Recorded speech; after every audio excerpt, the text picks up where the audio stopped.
What's up, guys? So I figured it was time for another update because it's been a while since I did one and there's a lot that has happened since that update.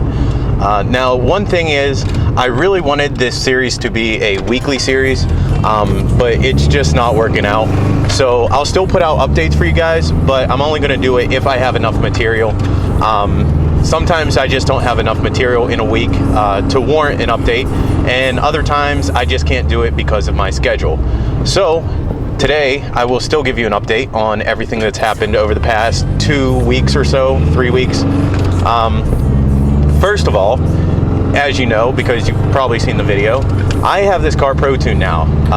2 weeks ago I went up to New York to Innovative Tuning and I got the car Pro Tuned.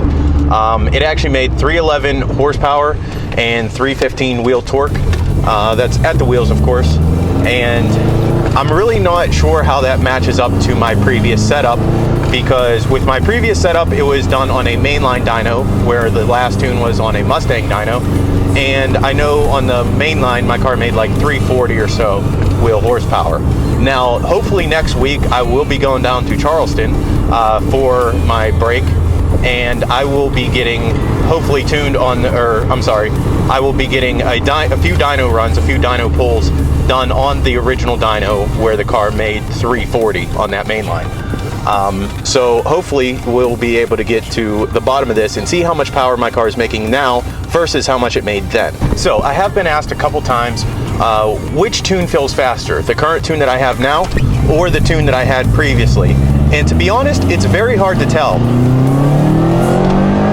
And the reason it's hard to tell is because just because a car feels faster doesn't actually mean it is. It all has to do with your power curve and when it makes the power. For example, before I had my car tuned, when I had the engine built originally from Subaru years ago, it was not acting right at all. Subaru did a bang up job on my engine, and that's a whole other video. But basically they reused intake gaskets, they reused exhaust gaskets. It was ridiculous. Anyway, I did have some headers put on the car, the Tomei headers that I have now, which are unequal length, and I did have a stage 2 off-the-shelf tune from Cobb. Now, the car did make 300 wheel horsepower, but if you would have seen the power curve, it all came and went within 1,000 RPM. So boost came in super early, like three grand or so, and it immediately dropped. So it did make 300 wheel horsepower, but it was horrible. So you really can't compare numbers when it comes to a dyno, on top of what I said before about every dyno being different. So right now, I'll be honest, this car feels not quite as fast as it did previously, but it may just be how the power is being delivered. So a few other updates. First of all, I built the hoverboard, if you saw my DIY hoverboard video, and I put it in my back window, and I have it propped up back there, and I have gotten some comments on it. I've had people driving behind me, and as soon as they see it, they start cracking up, and I love it. I think it's hilarious. You could see it from a good distance away too, and it's, like I said, it's so iconic, you immediately know what it is. So I'm thankful for everybody who has commented and supported that video and said that they really like how I did it. I didn't expect that much good feedback just because it's kind of a random quirky DIY, but I do enjoy it. I love having it back there, and I think it's great. In that video, I did mention that I do get a glare on the back window, which I do, but what I've noticed is whenever it's the worst and it's sunny out, I usually am wearing my sunglasses, which are polarized, and they completely cancel out the reflection in the window. So that is something to consider. If you have polarized sunglasses, it's really not an issue. Now, another issue that I had crop up recently is that my 12-volt cigarette outlet doesn't work anymore. I believe it may have been overloaded by something. I really don't want to say it's the dash cam, because it shouldn't do that. My cigarette outlet has been acting up for quite some time, but it still worked, but it didn't seem to be quite as good as it should have been. So I'm not sure why it completely failed. From what I've done as far as research, apparently there is what's called a link fuse on the rear of it, which is basically just a piece of wire that acts as a fuse, so that if it becomes overloaded, that piece of wire fails. So I have suspicions that that wire was probably already half destroyed, and recently it just completely failed. So with that being said, I will need a new 12-volt outlet for my car.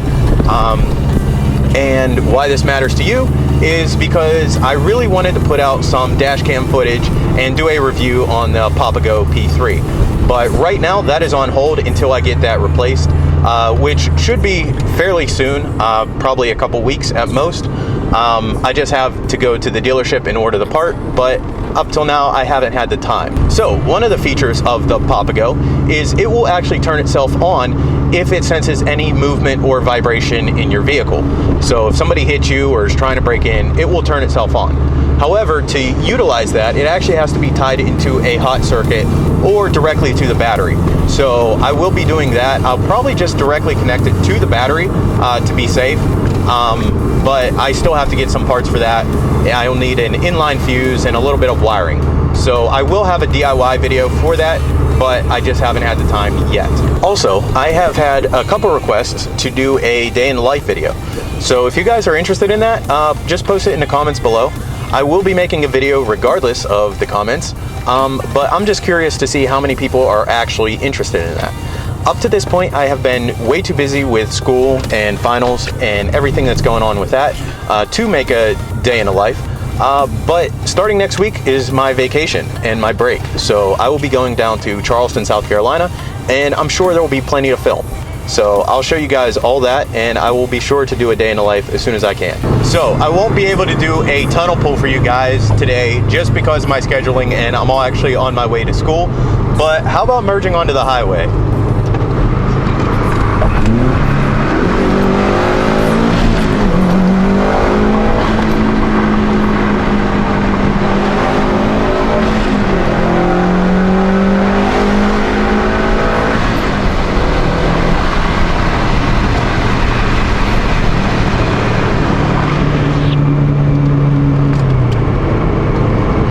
By the way, for the record, I'm really not driving that fast.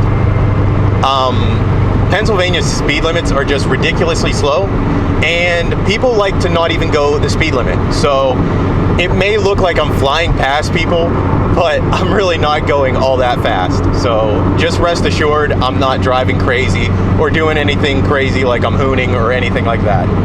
But I'll catch you guys next time. Okay, so the first thing I need to do is to cut out my decals. You have your instruction manual.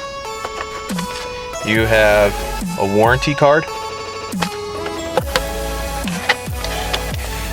Looks like your cable for your cigarette outlet. Oh, that's cool. They give you a little card. Looks like a memory card.